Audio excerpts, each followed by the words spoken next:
প্রতিযোগিতায় যারা অংশগ্রহণ করেছেন, যোগশীর একাদশ এবং বাল্যাবান্তি একাদশ, এই দুইটা টিমকে আমি আন্তরিকভাবে মোবারকবাদ জানাই এবং ধন্যবাদ জানাই। তারা এই খেলাধুলার মাধ্যমে আমাদেরকে যেভাবে উৎসাহ দিয়েছে আমরা উপভোগ করেছি এবং এই ধারাবাহিকতা রক্ষা করেই আমরা আমাদের এই অঞ্চলটাকে মাদক মুক্ত রাখতে পারি। সবাই কিন্তু বক্তব্য রেখেছেন এবং এই বক্তব্যের মধ্যে যেটা খুব কঠিন আকারে উঠে এসেছে সেটা কিন্তু শুধু পুলিশের কাজ না যে পুলিশ গ্রেপ্তার করে ফেলবে আর এখানে এটা রাতারাতি বন্ধ হয়ে যাবে।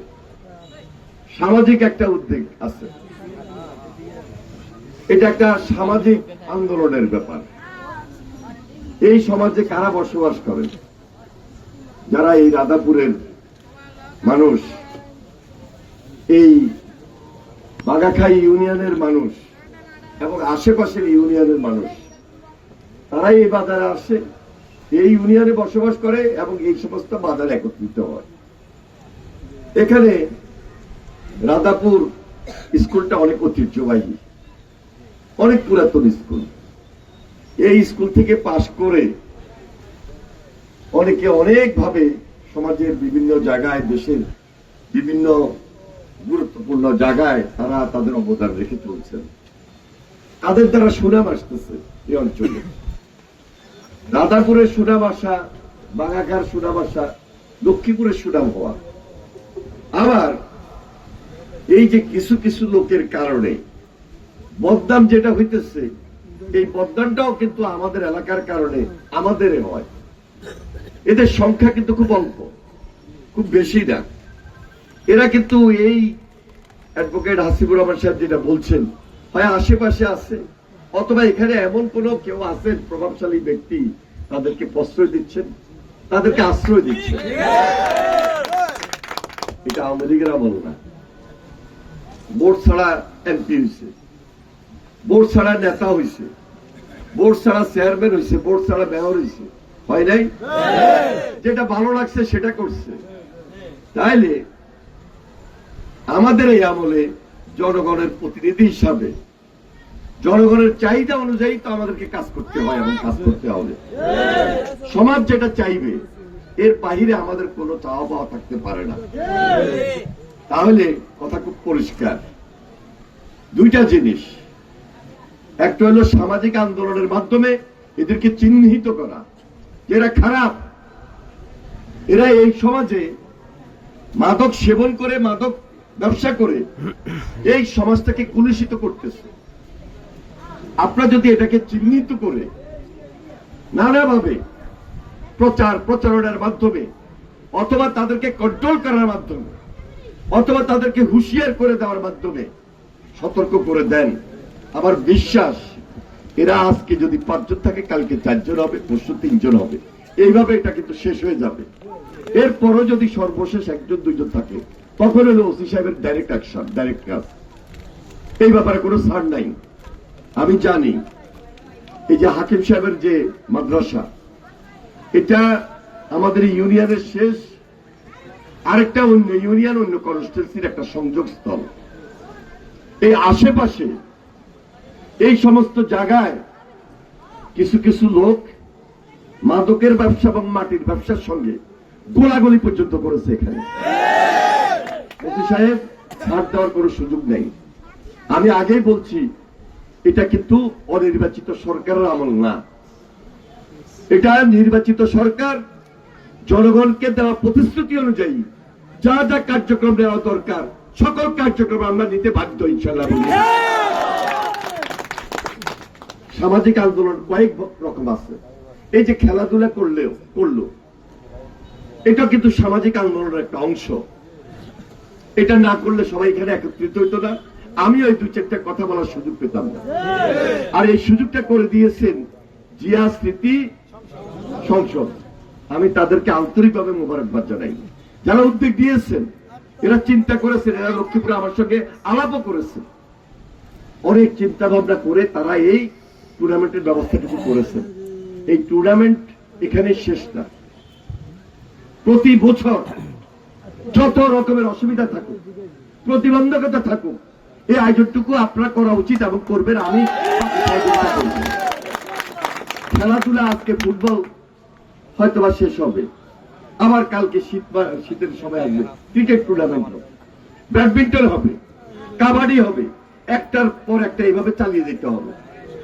আর্থিক সহযোগিতার যেটা লাগে যতটুকু সাপোর্ট দেওয়ার বাকি অংশটা আমি দেব ইনশাআল্লাহ। আর আমাদের এই অঞ্চলের যারা আছে ঢাকা শহরে, এরা অনেক বড় বড় ব্যবসায়ী,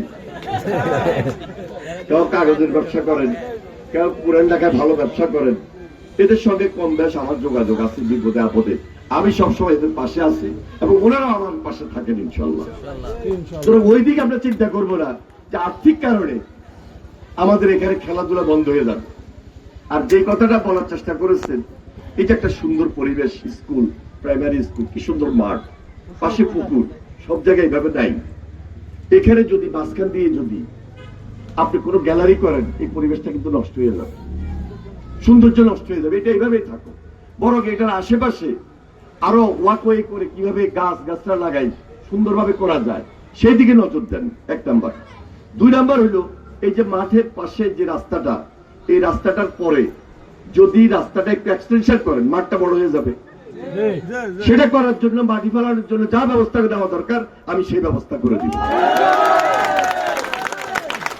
মাঠটাও বড় হবে, রাস্তাটাও সরে যাবে নাকি। এবং এই যে পোদ্দার বাজারের যে সড়কটা, প্রয়োজন এটা মাটি ফেলানোর পর পাকা করার ব্যবস্থা করবে ইনশাআল্লাহ। এখন আর বেশি কথা বলার দরকার নাই।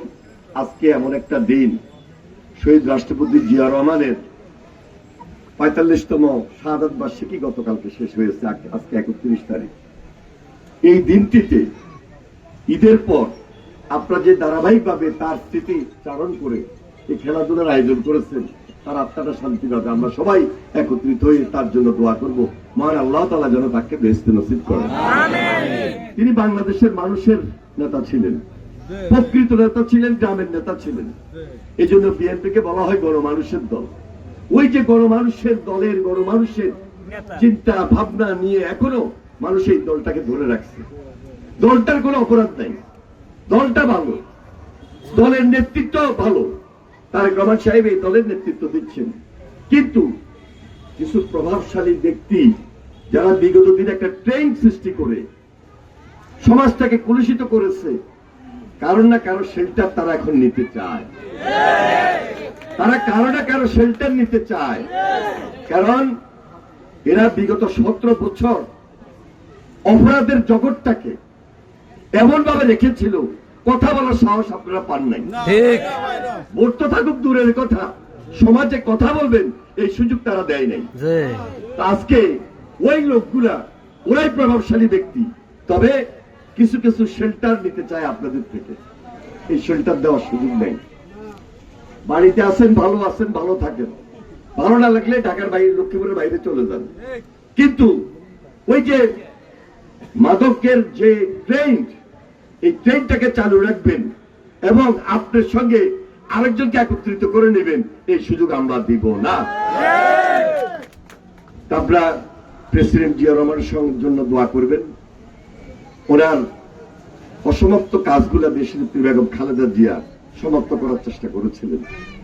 তিনিও অনেকভাবে নির্যাতিত, শেষ পর্যন্ত ওনার মৃত্যুর মুখে ওনাকে চলে যেতে হয়েছে। ওনার জন্য বিশেষ দোয়া করবেন, আল্লাহ তাআলা যেন তাকে বেহেশত নসিব করেন। আমিন। মাননীয় প্রধানমন্ত্রী মাত্র 3 মাস হয়েছে কাজ শুরু করেছে, তার আন্তরিকতা শেষ